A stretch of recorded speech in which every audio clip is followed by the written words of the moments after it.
This podcast is sponsored by nobody. Hey dudes, welcome to Splat from the Past, the only 80s themed horror and sci fi show where things can get totally radical. Now, today, I will be welcoming Christopher Korman, the son of legendary comic actor Harvey Korman. Harvey, of course, was the voice of the Great Gazoo on the Flintstones. He was on the Carol Burnett Show. He was in a lot of great movies like The Long Shot, which is celebrating 35 years. Such an underrated comedy. He was also in the Roger Corman produced movie Munchies.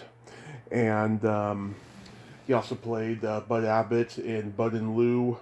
And he was in Blazing Saddles, of course, the Mel Brooks classic, and many other Mel Brooks classics like High Anxiety. And Christopher has a book out about his father called OMG, It's Harvey Korman's Son. And we're going to talk about all of that stuff today, and I can't wait. As you all know, I'm a comedy nerd as much as I love horror films, and it's going to be a really great conversation. Um, Christopher called me a mensch on Facebook, and he hasn't even met me yet, but I'll take it. I am just flattered by that compliment. So, yeah, here is my interview with Christopher Korman.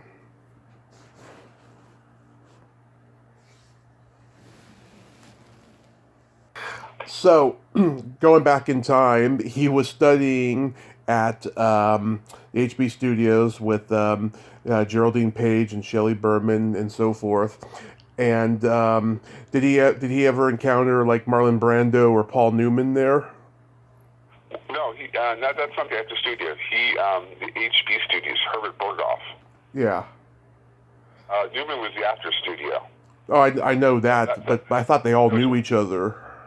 Well, my dad went to Goodman Theater My dad went to Goodman Theater with Shelley Berman and Geraldine Page and Shelley Berman from 50 to 55. Then he went to study with Uta Hagen and Hal Holbrook and all that whole gang. Because Herbert Berghoff and Uta Hagen obviously were married, I think. So my dad studied more after Goodman Theater. So yeah, my dad got a lot of training, and he did an episode of he did a production of Hamlet in '59, Mm-hmm. and Betty Davis and Charles Lawton came backstage to tell him he'll be the next Olivier. Wow. Yeah. I know he didn't quite live up to that, but he had an amazing career. He did, and Lawrence Olivier actually told my father he was a big fan of his. He came to the Burnett Show one time, and he said, I had been a big fan of yours for many years, and my dad just could not grasp that the greatest actor in the world knew who he was. It blew my father's mind that Paul Newman and Fred Astaire, I think my dad had like 5 or 10 lunches with Cary Grant. Wow. He had lunches with Anthony Hopkins, who he became friends with before he died, and they would have lunches together. So I labeled it Hannibal and Headley have lunch. Nice. So yeah, I'm like I said, I'm happy to go wherever you want to go with Mel, my father, Carol. Oh yeah, I got so much here. So yeah, I got so much here. I was curious though. Okay, did he do stand up in the Borscht Belt circuit? Well, he tried to stand up with a guy named, I don't know if you know this name, it was Ted Zidler. He was the straight man on Sonny and Cher, who had the black hair and he did cross eyes and he did dialects. Right. And Ted and my father had a comedy group called Martian Fields. It was based on the Chicago department store. Mm-hmm. And they tried stand-up comedy. My father realized just how hard it was. It was not a successful endeavor. To say the least. It's one thing to do other people's material, but when you have to write it yourself, yeah, and then put it up, and be fresh and consistent. He said, my dad said, I didn't really do stand-up. We were more hunched over. Because it was like, the lights would overwhelm you, and you had to like hunch over to see if you could find anybody in the audience that was listening. And it's like, and they were tuxedos, and he said it was not very successful. my dad's forte was not stand-up. Must be good. He could do it, but that wasn't his thing. He could host an event and do shtick, Right. but he wouldn't do a set like Robin Williams or Billy Crystal. That wasn't his thing. A lot of comics from his generation, like Don Rickles and people like that, they just, they wanted to be, dramatic actors, and they fell into comedy. They thought it was a back door, and then they found that they were actually good at it. Yeah, well, Rickles and Dick Shawn, Joey Bishop, Jan Murray, whose son, Howard Murray, is a good friend of mine. Mm-hmm. Howard would be a great person. He worked with Robin Williams quite a bit on Mork and Mindy. Right. So Howard Murray is another person who would be a great person to talk to. Shecky Green. Howard's a good friend of mine. And Jan and my father were very dear to each other. Mm-hmm. So, and I've known Jan since I was a child, and Howard and I just have been corresponding for the last 4 or 5 years. But it was just so weird how things work out that way. That I became good friends with Buddy Hackett's daughter, Lisa, and we didn't even know the other one existed. Yeah, I didn't tried. know Buddy had a daughter, and Lisa's been a friend of mine for years. And it's just so weird how that worked out. I mean, and Lisa and I still talk. And then Don Knotts' daughter, Karen, who has her own show called Tied Up in Knots. Mm-hmm. And I go back to her and say, hey, you got something to plug? I said, well, when I go back on the road again, I got something to plug, Chris. I'll let you know. So,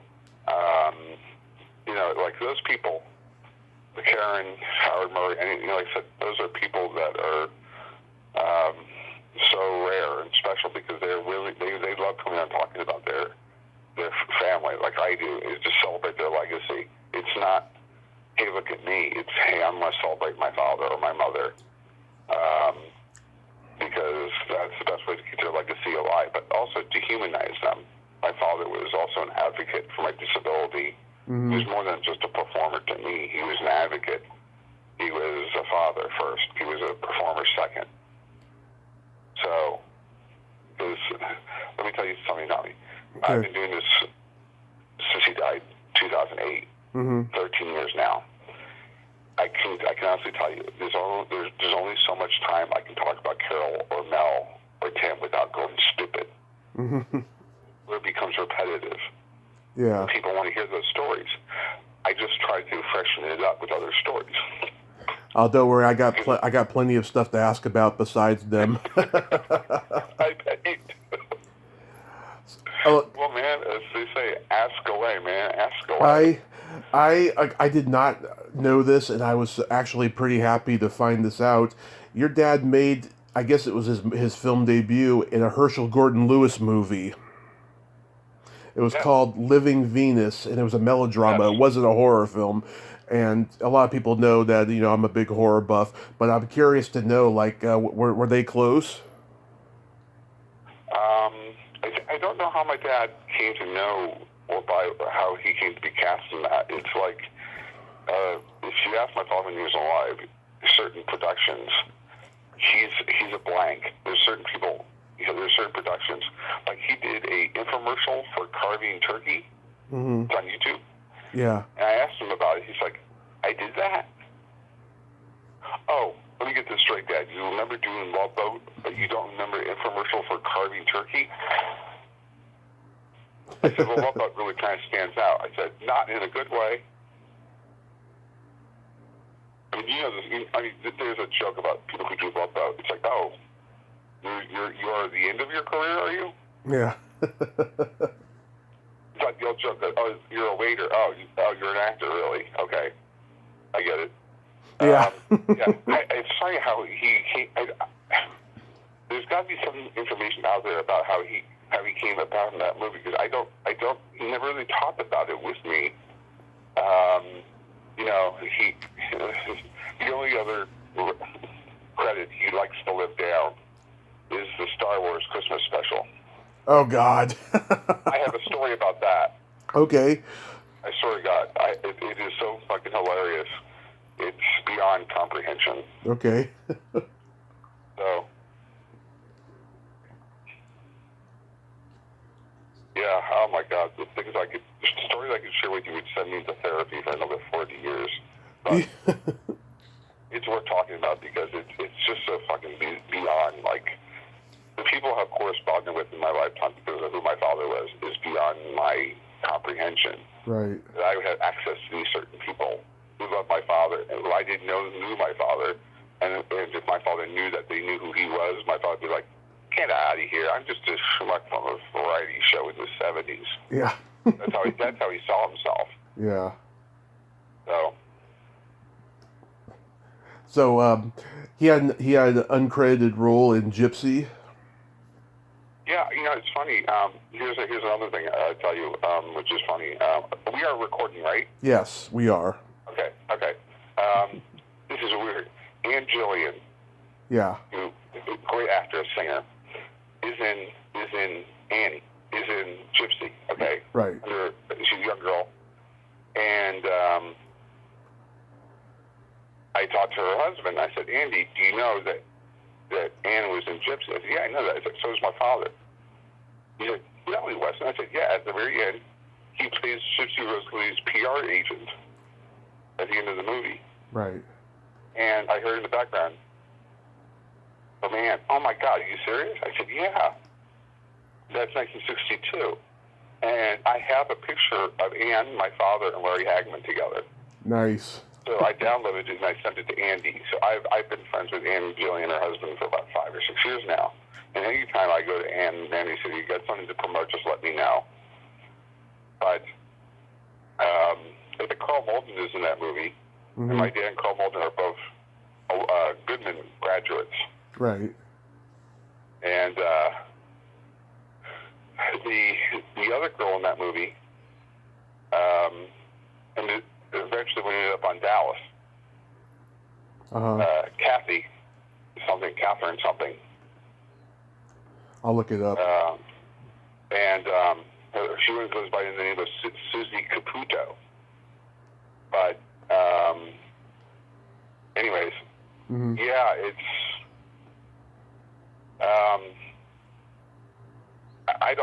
my father was amazed. I don't know if he had an agent by that time, so I don't know how he got some of these roles. Obviously, the Gypsy is not credited. Mm-hmm. Yeah. I don't think he shows up on IMDb at all. Oh, he does. It says uncredited, but I guess maybe he didn't have a SAG card yet or something. I don't think he did. I don't think he got... when he went out in 60 with my mother, I think he got some Skeltons. Yeah. He got some Jack Benny's. He got... I'll tell you how he got. He did a toothpaste commercial when he was really young. That's how he got his Social Security card, and I think how he got into the union was a... Don Rickles had some specials in the 70s, and he had it with Don Adams and my dad, Robert Goulet. Right. And Don Rickles asked my dad, how did you get into the business? And he said, I was a child actor, and I did this commercial for toothpaste in Chicago. And I think that's how he got into the union, or at least he got into the business. He was very young. So, because I don't think he got an agent until he was much further on in his years with Danny Kaye. And the only reason he got Danny Kaye is because he'd done a play in Chicago by Seymour Burns. I guess Seymour Burns was one of the top writers for, I think, Skelton. Mm-hmm. And he recommended my father to the Skelton people. And they saw my father and Jack Benny. And all of a sudden, Perry Lafferty, the president of CBS, said maybe Harvey would work out with Danny Kaye. So my father always got work by the way of his work was so good on some other show. That's how his name got bandied about with other casting people. So it was a word of mouth in the beginning, and eventually he got a top agent with William Morris named Tony Fantozzi, who managed Vicky and Betty White. Right. So his career started in a strange way. It was just word of mouth. He and Tom Bosley were roommates in Chicago together. Mm-hmm. And Tom got, Fiorello, when the Tony on Fiorello, my dad's sitting in his apartment eating bologna sandwiches and looking at the box scores of Cubs games. Yeah. So, and I told the widow, Tom Bosley, how much affection my father and Tom had, and Patricia Bosley was like, "Oh my God, Chris, I can't thank you for reaching out to me." I said, "Well, I have a great affection for Tom, and I hope you know that. The couple times I talked to him and met him, and how much love my dad had for Tom." And she said, "My dad had a lot of love for your dad too, Chris." I said, "That's good to know, Patricia. I appreciate that, because I know my dad and Tom were close, and they struggled together." So, yeah. Yeah, and of course, your father is well known for being the voice of the Great Gazoo on the Flintstones. Yeah, that's another strange credit. He only did, I think, 13 episodes. Yeah. And it became, Tommy, it's so weird how this, I don't know, he still doesn't know how his name got bandied about to Hanna-Barbera, because that wasn't his forte, voiceovers. And my dad always said, I'm not as good as the Simpsons people. But he did the movie The Man Called Flintstone. Mm-hmm. Yeah, I remember. He did 5 voices for that, so. I know. Go ahead. In the Flintstones movie, yeah, he's the voice of the Dicta-Bird, but I really thought Gazoo should have been in that movie instead of the sequel when Alan Cummings did it. Oh, don't get me started on that. Yeah. Well, if you do, I'll go. That was an atrocity, because Mickey is nothing like my father. Yeah. And he's talented. Don't get me wrong. Alan is very talented. Oh yeah. But he had no business playing the Gazoo. He had no business. And if they'd done it right, they would have had my father do it. Yeah, on St. Patty's Day, I posted a picture of Gazoo, and it said, Happy St. Patty's Day, dum-dums. Yeah, that seems to be like his name comes up during St. Patrick's Day a lot for some reason. Because he's green. Yeah, he if you watch his Hall of Fame induction, he was astounded that they had him come in. He had never done voiceovers prior to that, I don't think, outside the Flintstone movie. That wasn't his thing. So when he got the 13 episodes in the last couple of years of Flintstones, and then it turned into this cottage thing, industry, where he was going around for Hanna-Barbera signing those cells. Yeah. And he didn't know what an incredible market there was for these things. And I have a copy, all four of his kids, my sisters and I, we all have a copy of the Gazoo one where they first meet the Gazoo character, signed by my dad and by Barbera. And so I went with them on one of these tours. And it was amazing, the demographic from the age of 10 to 60 knew who my father was just because of Gazoo. Right. And it was like a renaissance for him, because he thought, no one really is going to, people identify me with Mel Brooks and Carol Burnett, but more people identify my father with Gazoo. And that just blew his mind, because people would say, hey, Gazoo, hello, dum-dums. And my father would just be startled. He'd be at an event, and people would be like, that's the voice of Harvey, Gazoo, that's Harvey. And people are like, ow. And they're like, yeah, it's like my dad said, his dum-dums. And people just freak out. It's like, because if you listen to it, Tommy, you can't help but know it's my father. Yeah. During that time in the early 60s, he was on everything, like Dennis the Menace, The Donna Reed Show, F Troop, even dramatic shows like Route 66 and Arrest and Trial. But he was a working actor leading up to the Carol Burnett Show. Yes, he was. He did at least 5 Munsters. He did a Perry Mason, which is another very interesting twist because of who my stepfather was. So I met Perry Mason. I met Raymond Burr, but prior to '63, when my dad got on K's show, he just did everything. But you have to remember there was only 3 channels. Mm-hmm. ABC, NBC, and CBS. Right. So if you made let's say the casting people, most of the casting people were casting multiple shows, I guess, back then. But, you know, he did Munsters, and then before you know it, he did Donna Reed, and Dennis Menace, and he did 5 Munsters.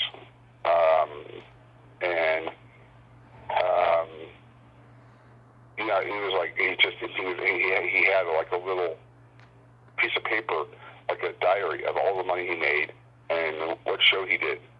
And he showed to me once. I said, Dad, this is quite a first shot in the business. I mean, a Donna Reed, a Jack Benny, a Skelton. Skelton actually fired my father for being too funny. Really? Yeah.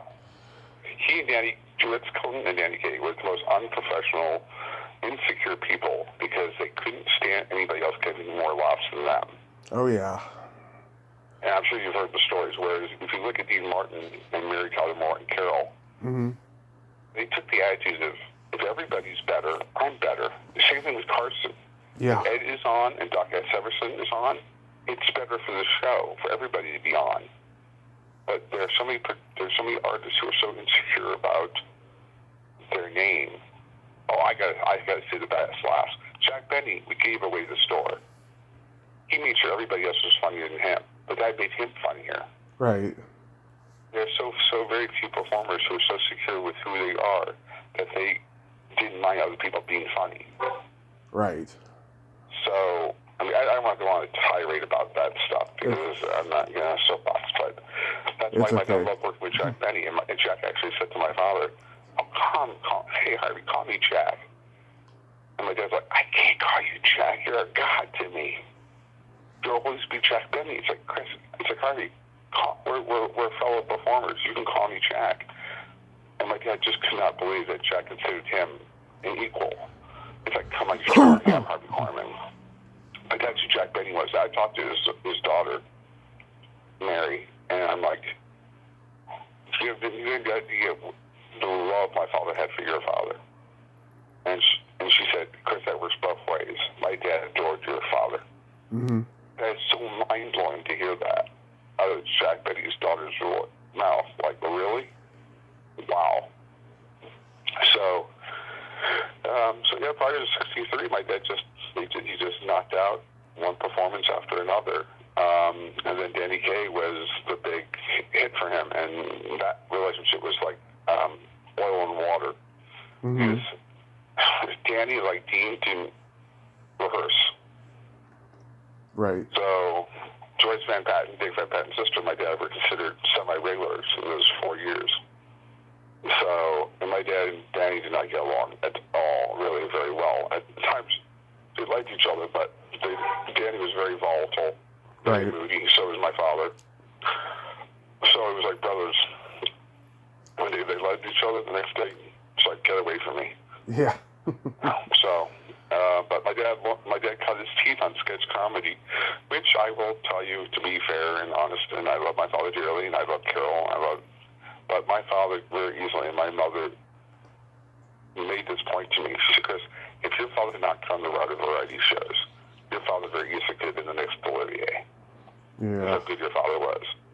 I had no doubt about it. My father could have been a very great dramatic actor, but he became a victim, like John Ritter with Three's Company. You become a victim of your own success. Right.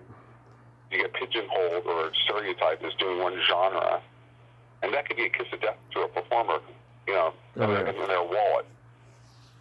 And that's why my dad would wish he'd done more dramatic roles in his life. So,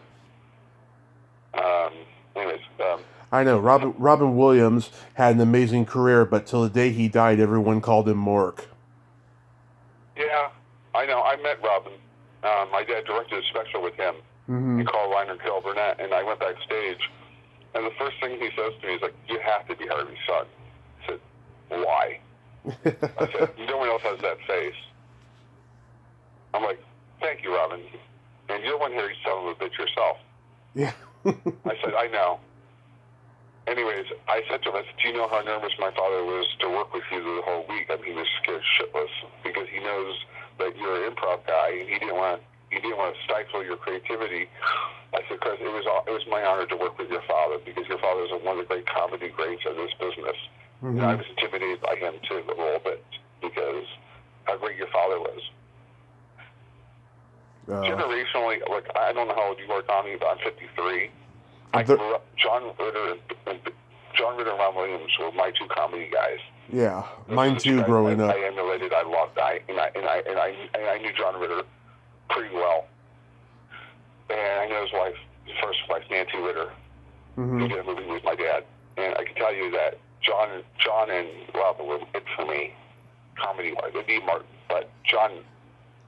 To have Ron Williams, one of my idols, say your father was a god to me, it was like, get out of here. Really? Yeah. That's when I knew where my father's standing in the business was. When other greats say your father, to have Nathan Lane and people like that say your father affected my career and what I want to do, it's like, wow. Yeah, that's amazing. It's humbling to hear that too. I mean, because these are people that you idolize, but generationally, anyways. Go on with your questions. I'm sorry. It's okay. It's okay. I love stories. Don't worry about it. Okay. Now, so minimally talking about the Carol Burnett show, I know we just lost Tim Conway and Lyle Wagner. I take it he was really close with those guys. He was pretty close to Lyle. He was very close to Tim because my dad and Tim toured for 10 years. Yes. And a two-man show that was... not to bragging, but my dad said, when I started the tour with Tim, and this really blows my father away, he said, I made more money touring in 10 years than I ever made 20 years in TV. It is astounding how much those Indian reservation casinos pay out. It really blew his mind how much money they were making doing headlining jobs. Right. And for them to go 10 years, 75 dates a year, so you think they did almost, 7,500, whatever it was. It just, at his age, from the age of 70 to the age of 80. Yeah. It was just truly amazing. And I think only because Tim got sick at the end, and my dad started having problems. Did they stop? But they could have kept on going. They probably would end up dying on stage. Yeah. They were really good friends to the end. I know they had some issues, which I can't really talk about because I don't know all of it. But they had some problems at the end, as all comedy teams do. I mean, Dean and Jerry didn't end up friends at the end. I don't care what Jerry says. Yeah. They were not as close as people think. Yeah. So, I mean, the fact is, when they broke up, Dean said to Jerry, "You're nothing but a fucking dollar sign to me." I remember. Yeah, I have the book. I remember that. Yeah. Yeah. Well, so, I know Jerry's a little bit sentimental in that way, but Dean didn't mince words. Yeah. And I met Dean Martin once. I met him like 5 months after his son had died. Yeah. At a restaurant in Beverly Hills, and I was really respectful of Tommy. I talked under a whisper. I said, you could tell he was distraught. And I didn't want to bother him. He was coming out of the bathroom, and I was going in, and I stopped, and I said, "Hi, I'm Chris Korman, Harvey's son," and I said, "Oh, okay." I said, "I don't want to bother you, but I've idolized you, and how much I love you. I know my dad loved you, and my dad's in the restaurant, but I didn't want to draw attention to this." I said, "You've been one of my idols," and I said, "Well, you know how much I loved your father." And we had so much fun doing the roast. And for Danny Thomas, I said, my dad loved you, and my dad idolized you as I do. And I shook his hand, and he said, "It's just an honor to meet you." And he said, he gave me a smile and said, "It's an honor to meet you too, Chris." And I let him go. And I was like, oh my God, Dean Martin. But you could tell he was gone by that point because of his son. And I felt so bad for him. And, but to meet him was just like, really? Wow. Yeah. Do you remember? There are others. Even Carol O'Connor was just like, really, like, and to have breakfast with Burt Lancaster. Oh, yeah. It's in my book, but it was like, he couldn't believe Burt turned over and reached over and said, "Hi, Harvey." And my dad almost lost his breakfast. I mean, that plate of eggs almost went up in the air. Yeah.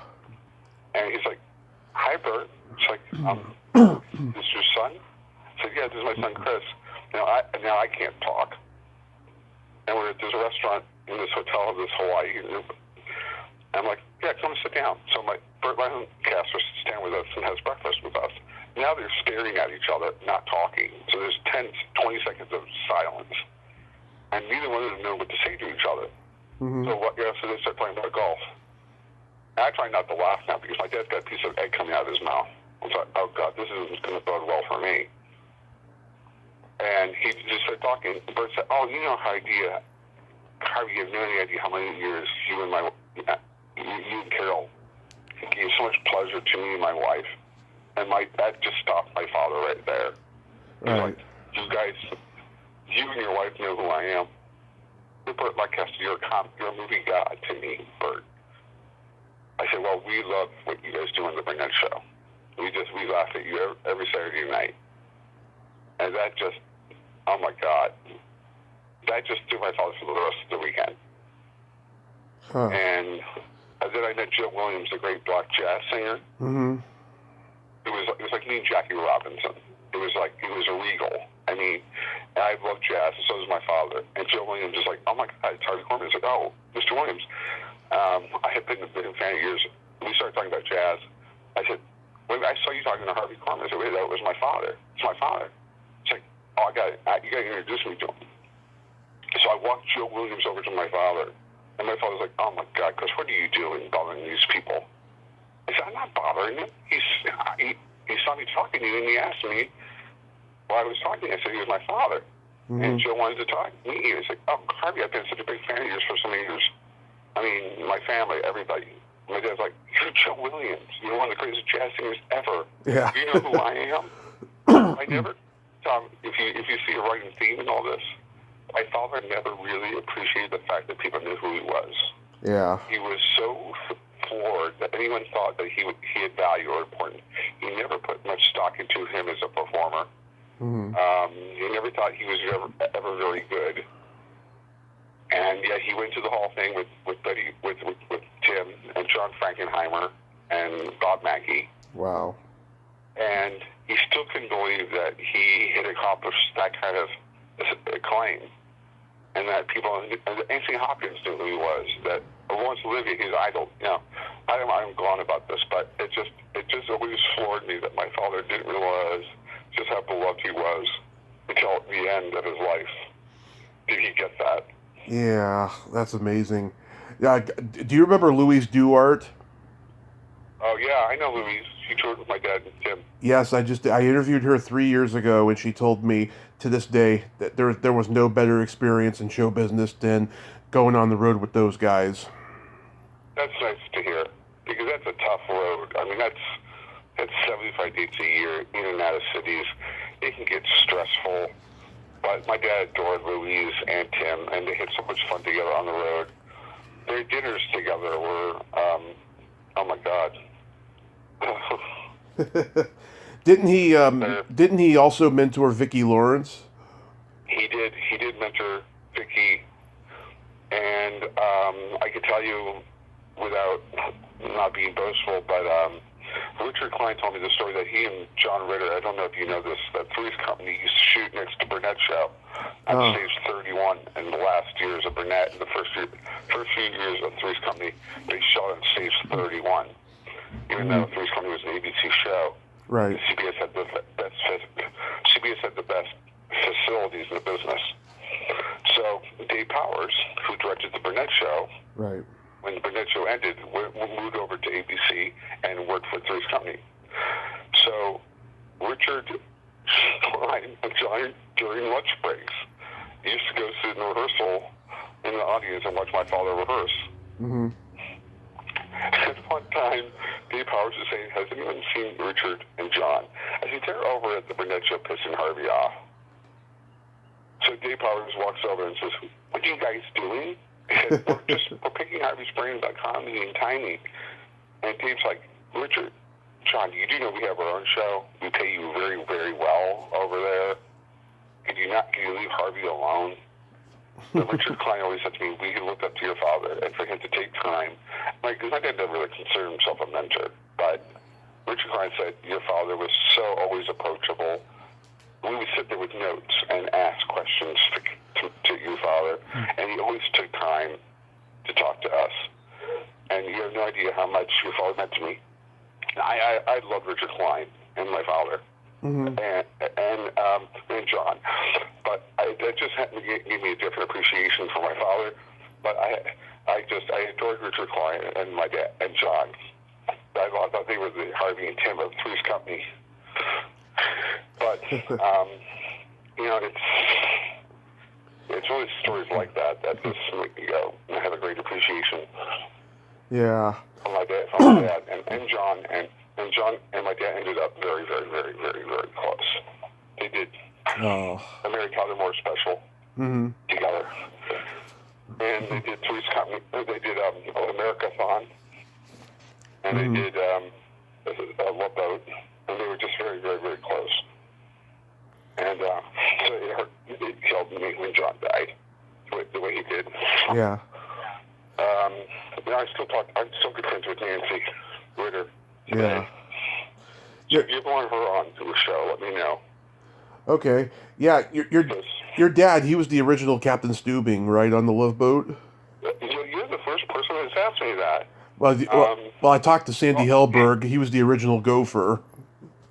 Well, actually, there's a story goes. My dad did the TV movie that had Dick Van Patten playing the Doctor, and Frank Leader, and all these other people, Teddy Wilson playing.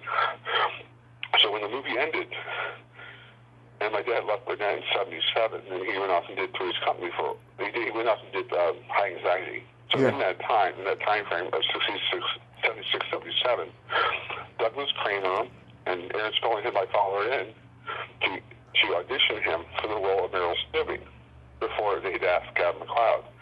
And my father just come off 10 years of the Burnett show, and he told them, look, I got a shake my etch a sketch. I can't do 14-hour days. Yeah. I need to shake my etch a I want to spend time with my wife and my son and my daughter. And my mom had been divorced, and he wanted to spend some time with us and go to Dodger games and do things. And he really didn't want to do 12-hour days on a one camera, which is funny to see as one of his best friends was on the show, Bernie Gopel, who ended up playing the Doctor. Right. And he was almost Meryl Streep. And he said, God, that show would give me another 7 years, and I would have made more money. It wasn't worth not being with Chris and Maria. I really didn't want to do 12-hour days. And I really didn't want to dance with Ethel Merman in a muumuu. That's not the top five things I want to do in my life is dance with Ethel Merman in a muumuu. Although you did say I did have a great ass for those shorts, so. Blazing Saddles is still one of the funniest movies ever made, and it's so damn wrong. A lot of people are up in arms about it these days. I know. But did him and Mel know each other before that? No, here's what's funny. My father obviously knew Carl and Mel from 2,000-year-old man. Right. And my dad knew Mel. He loved Mel. But he never worked together. And now here's the story goes, and Mel will tell you a different one. Okay.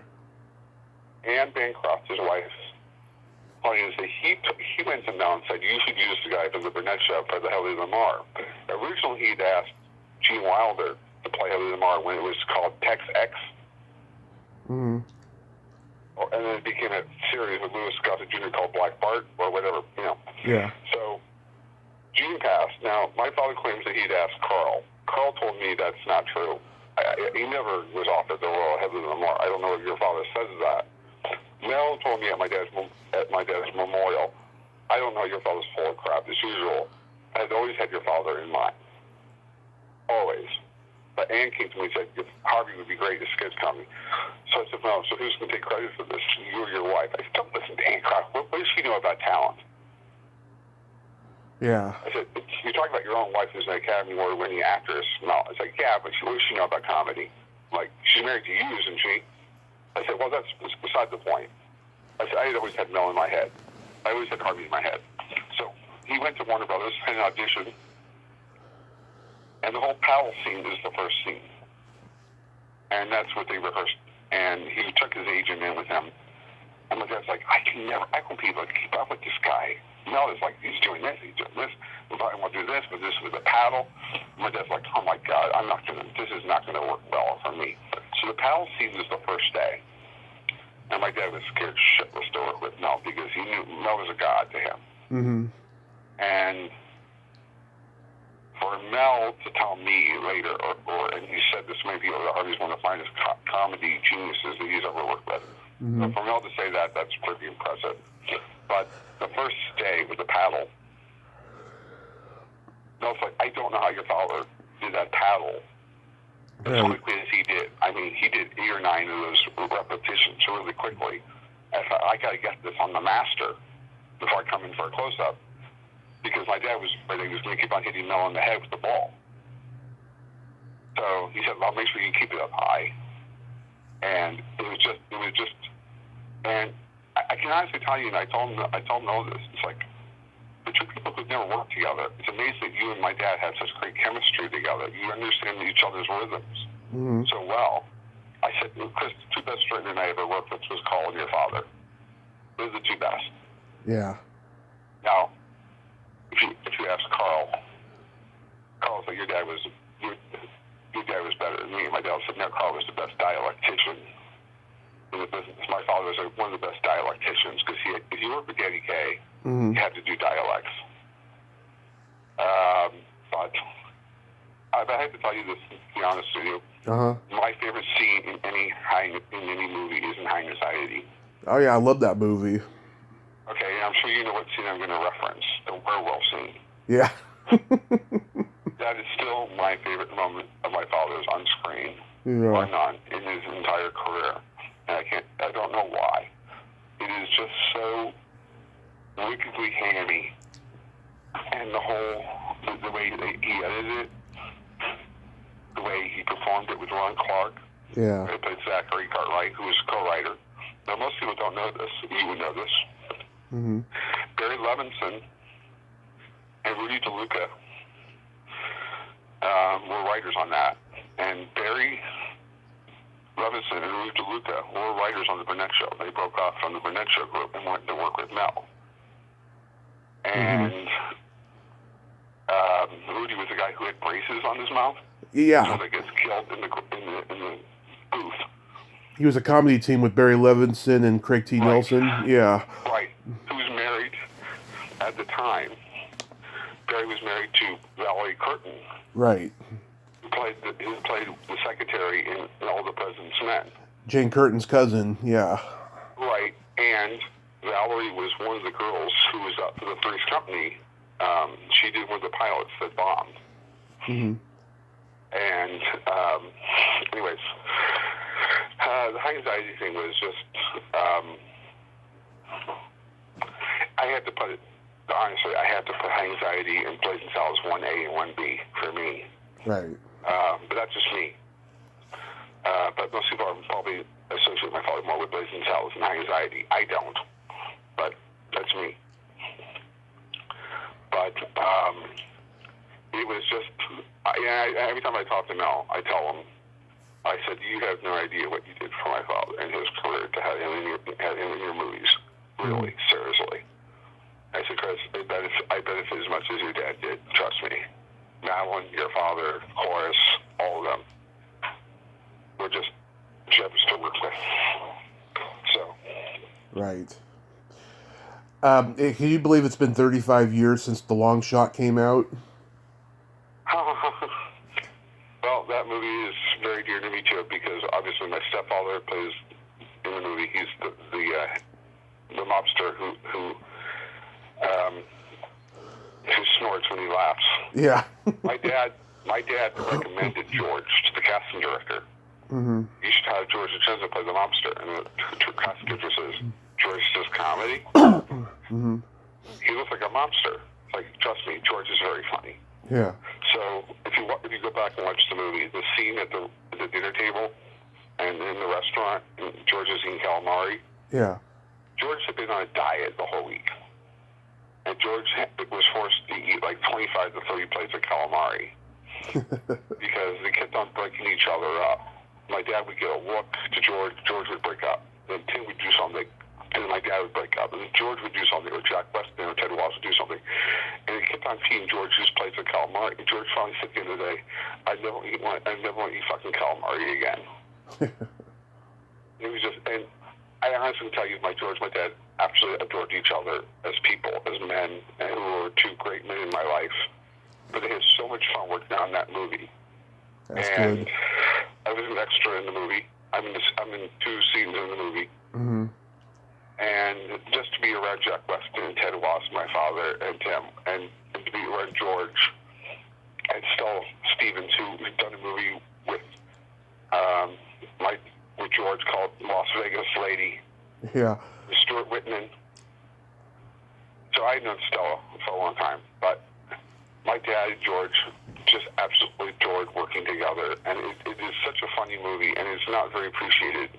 I don't know why, but it's a funny movie. And you can tell all 4 of them adore each other. But my dad had already worked with Ted Wallace on The Curse of the Pink Panther. Oh, yeah. And as August Balls, Sir August Balls was his character's name. Mm. And Ted and my dad and Ted adored each other. But that was one of my dad's favorite roles because he went over to London to do that. And Julie Andrews and Blake Edwards hosted my father for the week he was there. And I told Jennifer Edwards, Julie's daughter, that story. Mm-hmm. And she said, well, I passed on to my mom. And she said, tell Chris I adored, me and Blake adored your father and love hosting him. Mm-hmm. And I said, well, my father still talks about it today, how gracious they were to show him around. And, but he said, he said, he and the other actors working with Peter Sellers in the trail of the Pink Panther. Yeah. He said, I don't think Peter knew who I was. He kept on breaking up. And then I figured out, now I know how frustrating it is to work with somebody who breaks you up. How annoying that can be. But, yeah. I love the goldfish scene. That scene cracks me up. The goldfish. They're trying to. Ted Wallace is trying to like save the goldfish. Oh God, yes. Remember? It is such a wonderful moment. Oh my God! It's just he puts a picture of himself in front of the goldfish bowl. Yeah. He's like, I think I'll just hang around here for a little bit. And then he just jams out of it. Oh my God! He has the funniest line in the whole movie for me, and he's in the car. Mm-hmm. He's listening to his radio, and his radio is stuttering, listening to Dick Edinburgh. Yeah. And the knob comes off. He says, "Oh, my knob." Yeah, I remember that. Yeah. I lose it, and I told Dick Edinburgh because he did that one-man show about the Marquette coach, Al McGuire. Dick Edinburgh wrote this show about Al McGuire, the Marquette coach. I was good friends with him. Right. And my brother-in-law Connor Smith played Al McGuire in this one-man show. So I got to meet Dick Edinburgh. And I said, you know, your voice is in a long shot. You do the radio thing for Ted Wallace's car. He said, I totally forgot that. Yeah. Oh my God! He's like, well, your scene with Ted gets the biggest laugh, Dick. So I thank you for that. Paul Bartel directed the movie. Was he close to your dad? I think they knew each other. I don't know how close they were. Paul was a very eccentric man. Yeah. He did that movie, Eating Raoul. Eating Raoul. He was in a lot of great movies. Rock and Roll High School. Right. Caddyshack 2. Yeah. Yeah, I think they got along. I was on the set for maybe 2 days. I don't know how well they liked each other. Wayne Elliott, who is the producer of the movie, his son-in-law is Peter Bergman from The Young and the Restless. And every time I see Peter, we look at each other and go, we will not speak a long shot. a joking way. Yeah. So last time I saw Peter Berkman in the literature and said, how's Lang? And he said, well, Lang and Woodward killed your father and everybody. I said, but it's like Ishtar. You just don't talk about it. The Star Wars Christmas special. Yeah. Another one, which I can tell you. Yeah, tell me that story. Okay. My sister and I are in my dad's big blue Cadillac. Okay, we're sitting there listening to a Dodger game. Uh-huh. Like, we're in an abandoned church in Hollywood. My sister and I are in the car. Now, my dad has all these strange kiddos with the 3 heads and this, and so every half an hour or 45 minutes he would come out to see how we were doing. We're sitting in the car in the middle of an abandoned parking lot of a church, waiting for my father to do his 2 or 3 scenes from the Star Wars special with the author. Okay? Yeah. So every half an hour, my dad come out with a second head, things coming out of his head, fireworks coming out of his nose. I mean, whatever. It's like, really, Dad? So he said, well, how are the Dodgers doing? I said, Dad, do you recognize you'll walk into a parking lot with 2 heads and you don't care? And he's like, what? He said, you have another head on your shoulder and you have makeup on and you have things coming out of your hair. You have 7 eyes. Oh, I'm doing this scene with B. Arthur. I'm like, Dad, we have to explain that because you look really stupid right now. And Marie and I are trying not to laugh. We're watching a ball game. So let's do a ball game. And we were there for 2 or 3 hours. Right. Waiting for my dad to come back to finish from doing this really strange Christmas special. Every time he came out, he had a different head on, a different outfit on. And I'm like, oh my God. Really, Dad? It was... and people walking by looking at this. Why is Harvey Korman sitting there talking to 2 kids in an abandoned blue Cadillac in the parking lot at an abandoned church in Beverly Hills? Really? And I don't think anybody can live that special down. Even Art Carney's son told me, he said, Art didn't talk about it. I said, yeah. I don't think anyone does. That was just a money making, propaganda crap. Oh God! And I heard a couple of years later that somebody wanted to make a movie about the making of that. Really? I said, tell them to save their money. Yeah, I talked to Bruce Valanche, who was one of the writers of that special. Oh really? Yeah. Oh jeez. It was just another writing job for him, pretty much. Oh God. How about, do you know if your dad had a good time making munchies? He did. He got along great with the kids who played his son and the daughter-in-law. And Robert Picardo. And Wendy Shaw. Wendy Shaw. Yeah. And he didn't love the movie. He played those 2 characters, the 2 brothers, Cecil and Simon, yeah. And the black hair, he looked like Ronald McDonald on a binge. Yeah. And he said the Munchie movies were such a cult thing back then. But he loved, and Paul Bartel was in the movie. Right. So that was freaking weird. But I talked to working with aliens and Tim isn't that much different. I talked to Alex Elias, who played his airheaded girlfriend in the movie. Yeah, she told me she enjoyed working with him. She liked working with my dad, or no? She liked working with your dad, yeah. Oh, that's nice. I always wondered what happened to her. She's in New York. She still acts, Really? when COVID's not going on. Yeah, she does theater. And she was in Louis C.K.'s Netflix series before it got canceled. I should reach out to her. I thought she and my dad were so funny in that movie together. They were, yeah. They were. She's great. She's been on here 3 times. Oh, really? Well, if you ever reach out to her again, tell her that Harvey Korman's son, tell her I thought she was wonderful in the movie. Absolutely. So your book, OMG, it's Harvey Korman's son. What made you write the book? Well, I had to give one credit, and that's to my wife, Patricia, who said, if you're going to write a book like your father, make it a love letter to his fans. Write a letter that his fans would want to know about things that your father they wouldn't know, and humanize him in a way that others can't because they don't know the behind the scenes of your LD and all those things. Because Carol has written her book about my dad. Vicky wrote one. Tim wrote one. Mm-hmm. That's their interpretation of my father. It's not the right one. It's not the wrong one. It's just theirs. I said, if I want to write one, it's going to be from my interpretation of who my father was, away from the stage. And that's why I wrote it.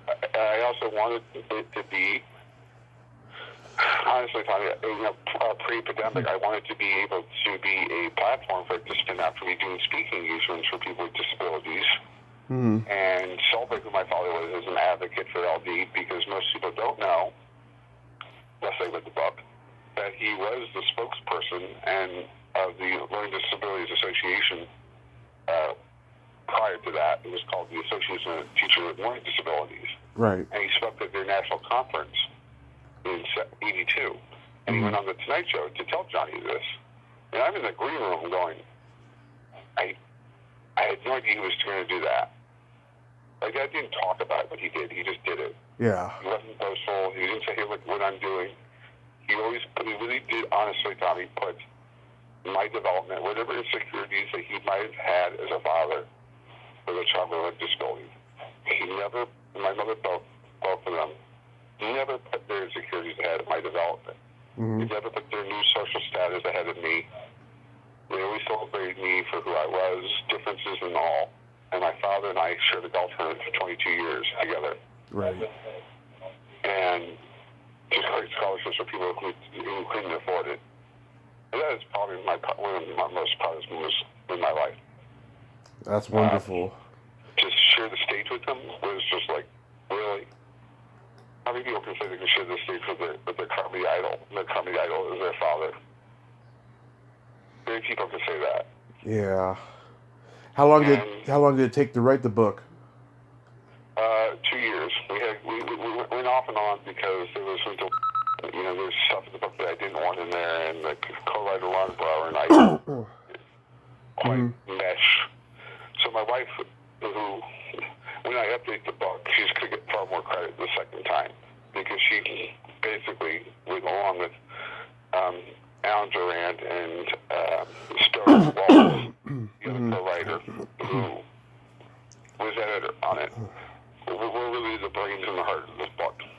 Right. My wife and Stone and Alan Durant at bearmanor.com.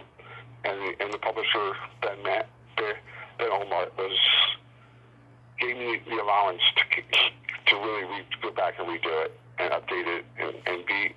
It didn't quite get to where I want it to be, so when I can update it, I'm going to update it with new pictures and some new stories. But it was really basically a love letter to my father and his fans. But I wanted to really have it to be a kickoff for me to do speaking engagements and eventually, hopefully, create a scholarship with my father's name on it. That's wonderful. And do it at Goodman Theater, where he studied acting. Whether they would accept it or not, I don't know. But I'm going to start some scholarships at some programs in Chicago, Milwaukee, with his name on it, that I'm involved with. So I think that's the best use of his name. And my dad always said, if you're going to have our name, the best thing you can do for our name is use it to help other people, less fortunate than yourself. And that was always my father's rule. If I was going to network on our name, was to help other people. Wonderful. Well, Chris, my phone is about to die, but before I go, I'm serious. It's about to die because I've been having phone issues. So it's available on Amazon. And do you have a website? I can. It's at bearmanor.com, bearmanorpress.com, or they can go to Amazon and look up. Oh my God, it's Harvey Korman's son. And I have postings on my Facebook page. I'm always on there, so and it's on there, and that's the best way for them to go to look for the book. Nice. Well, Chris, I thank you so much for coming on today, and I'll send you my cell phone number, and let me know about Michelle Lee. That would be great to talk to her. Absolutely. I'm happy to do so, Tommy. And thank you so much for having me on your show. I really appreciate it. This has been a lot of fun. Thank you, sir, and you have yourself a great day and be safe. You too, Tommy. Take care of yourself, all right, man? All right. And your family. Thank you. Bye-bye. Okay. Bye-bye. Well, there you have it. Christopher Korman. Ain't he a cool dude? Oh, what a nice guy, huh? Preserving his father's legacy like that. Yeah, just so you know, we talked for 15 minutes or so before the interview started, and that's one of the reasons why the phone was dying, along with the interview I did before that, and my other phone was not working today. So now you know. Well, until next time, this is Tommy Throwback Kovac saying, there's no shame in living in the past, because the present sucks. Later, dudes. Dum-dums.